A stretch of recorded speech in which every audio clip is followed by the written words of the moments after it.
Thank you. Thank you. So we begin, Oklahoma, we begin. Thank you, Oklahoma. And thank you to Vice President Mike Pence. We begin our campaign. Alongside Chris Casteel, I'm Dave Morris reporting for the Oklahoman and Gannett Media.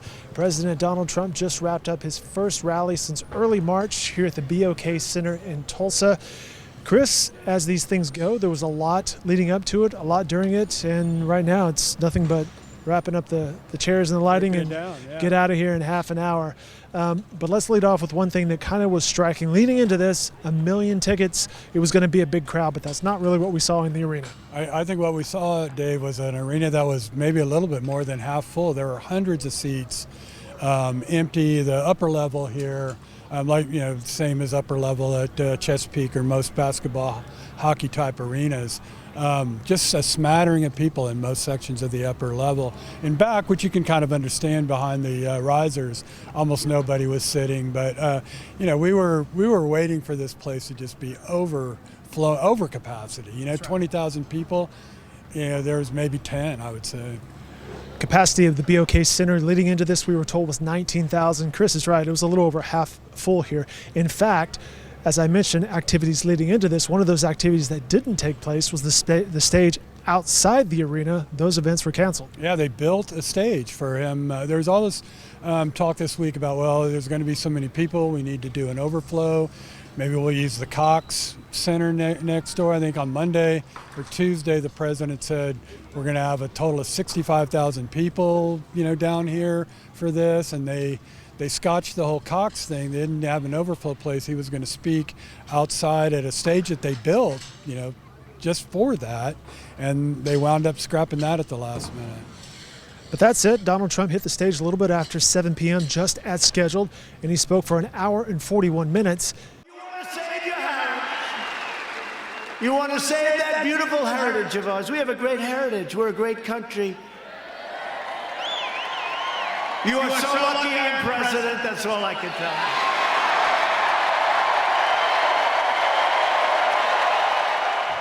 And he didn't really miss a beat. He was clearly talking to a home audience, and they ate up what he was saying. They really did. I mean, that was just such a straight appeal to his base. Everything he spoke about, and I think, he spoke a lot about the kind of the protesting that's stretched into tearing down monuments and statues. It's become kind of a bigger issue, this sort of national reckoning on race right now.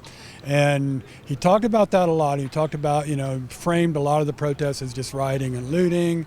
Then talked about, them trying to destroy the heritage, and then linked it all to Joe Biden, and just said, if this guy's elected, those people will control him. The leftist crazies, I think he said they're stone cold crazy. These people are stone cold crazy. They're crazy. I believe was his phrase. He also touched on COVID a little bit, indicating that he asked the testing to be dialed back, and then he also hinted that he wanted the schools to be reopened. Yeah, I took that as a joke. It's hard to tell. Right. He said he talked about how testing was a double-edged sword. You need to do it, but then you wind up with all these cases. He said, I told my people, hey, let's slow down this testing. I actually thought that was a one-liner, but you just, like I say, you just never know. And I think he did more than suggest that the schools reopen. He said they should reopen. They don't even know about this. Let's open the schools, please. Open. Kids should go back to school this fall. He did diminish. He was kind of two minds on coronavirus, which he has been. He talked a lot about everything that he did early on to try to shut down, what he calls the Chinese virus or the Chinese plague or everything. But then he does talk about all the horrible deaths. So he seems to be of two minds on it, but I think he's mostly of the mind that the media is making too big a deal out of it. Earlier today, you were among the press pool with Vice President Mike Pence. Tell us about that. Yeah, he, there was a lot of talk about him, maybe he and Trump, going to Greenwood, but which is a historic black district, so-called Black Wall Street. It was referred to back before a white mob burned it down in 1921 and killed hundreds of people. And it's become, a real flashpoint for this new kind of reckoning in the nation about race is Greenwood, because it just had its 99th anniversary, looking at 100th anniversary next year. And the president first scheduled, and we're not far from Greenwood here, and the president first scheduled this rally that he held tonight for Juneteenth, which is a celebration of emancipation. And people, mainly the black community, but white people too, a lot of people were really upset about the timing of that. People who don't see the president's record on race being a good one, don't like his attitude about minorities. They did not want him here on Juneteenth. So they changed it today, which is the 20th. And, the Governor Kevin Stitt talked about, well, maybe we can invite the president and vice president to tour Greenwood. That was just not going to happen. They really did not. The people of Greenwood didn't want him down there. So anyway, to get back to your question,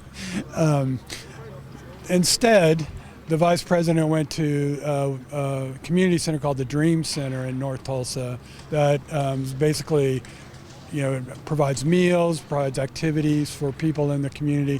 Met with a bunch of faith leaders and, listened to them and said that Tulsa over the next year really can play a big role in this nation's discussion about race. Sorry about that long answer. It was great context getting into that answer, which is good. For an hour and 41 minutes, the president spoke to the crowd here at the BOK Center in Tulsa to re-kickstart his campaign for 2020. He called it an average speech. What do you think about this as he dives back into his reelection campaign? He rated it as average. He says, I know, when I'm good, I know when I'm bad. I'd rate this one as average. I think that everybody, the people that were here were really enthused. They really enjoyed it. He did this extended take on his controversial walk down a ramp after speaking at West Point a couple of weeks ago. That was full of detail, and the crowd was really quite entertained by it. It turned out to be worse than anything. I would have been better off if I fell and slid down the damn ramp. Right? But I think it was, he threw out a lot of red meat. He talked about AOC, these, controversial members of Congress, and Nancy Pelosi, and I think it was just, it was really playing to his base, and they ate it up. I ran for politics just once in my life, and I became president of the United States. Once. He's like clearly the successful person on tour. He knows the hits and he plays the hits. Yeah. Let me ask you one question, though, for context. Was tonight a success for the president? Is the crowd size here an outlier, or is this a sign of, hey, this campaign needs to do a few things?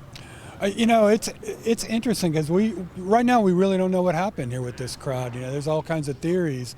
My own take on it, it might maybe kind of simplistic in that it's that I think the people that his crowd, a lot of them are older, and I think those people really are afraid of coronavirus. So, and I think there was quite a lot of publicity about the demonstrations and the lack of masks and social distancing. So I think a lot of people were just hesitant to come down here.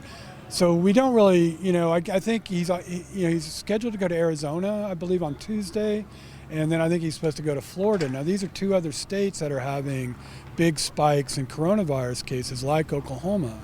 So it will be really interesting to see what are the crowds like in Arizona, which is just, like I said, just facing a huge resurgence of coronavirus in their state. Well, in the light of the coronavirus, we didn't see social distancing here. We also didn't see a whole lot of masks. Looking around the crowd, more people than not did not have a mask. That'll wrap it up here from the BOK Center here in Tulsa. Alongside my colleague Chris Casteel from the Oklahoman, I'm Dave Morris. America safe again, and we will make America great again. Thank you, Oklahoma.